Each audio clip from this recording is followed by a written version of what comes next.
sanokaamme ryhmätunnustusta. Eli että me saisimme vaikkapa jonkun valtakunnallisen tunnustusmerkin vihdoinkin, ei me mitään muuta ehkä pyydetä. Mä ei ole surujuhla, vaan ilojuhla. Saadaan tänne kotipaikkakunnan takaisin. Sitten itsenäisyysteemasta muihin aiheisiin. Pääministeri Matti Vanhanen harmittelee, että hallituksen käymistä pelisääntökeskusteluista on annettu julkisuudessa liian yksipuolinen kuva. Vanhanen kirjoittaa nettipäiväkirjassaan, että hän antoi pelisääntökeskustelussa moitteita RKP:tä lukuun ottamatta kaikille hallitusryhmille.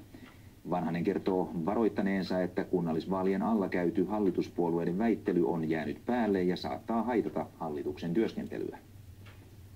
Yhdysvaltain kongressin demokraattijäsenet ja Valkoinen talo ovat päässeet alustavaan sopuun hätäavusta autoteollisuudelle. Apupaketin arvo olisi yli 12 miljardia euroa. Autoteollisuus on pyytänyt yli kaksinkertaista summaa. Muslimien vuotuinen pyhiinvaellus on alkanut Saudi-Arabiassa. Tapahtumaan osallistuu tänä vuonna arviolta 2 miljoonaa muslimia.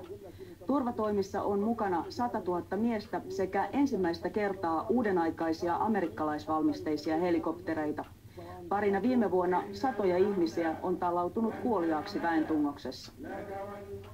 Täällä meillä sää jatkuu enimmäkseen pilvipoutaisena. Aamulla etelässä puhaltaa kylmä viima ja kaakkoon voi yltää lumisateita.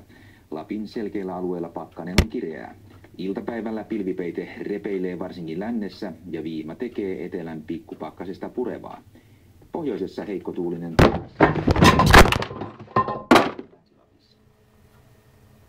Ja seuraavaksi tulosruutu kertoo Suomen uudesta nuoresta urheilijatähdestä.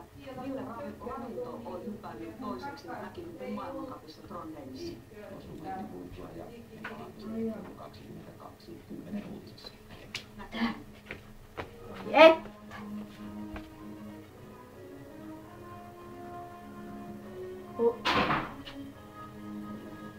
Voi että.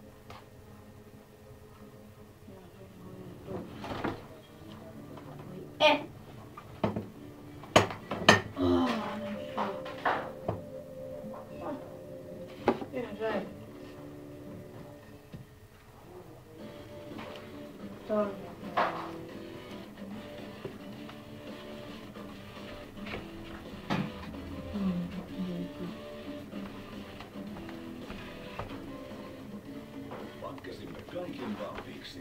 Corolla Verso Superior, huippuvaruste luvakiona. Lisäksi voit nyt valita dieselin vastaavan bensiinimallin hinnalla tai haluamasi 1800 euron lisävarusteet bensiinimalleihin. No, vihannes. Turun sinappia. No niin, siinä se. Tuumi onkin jo. Kahta en vaihda.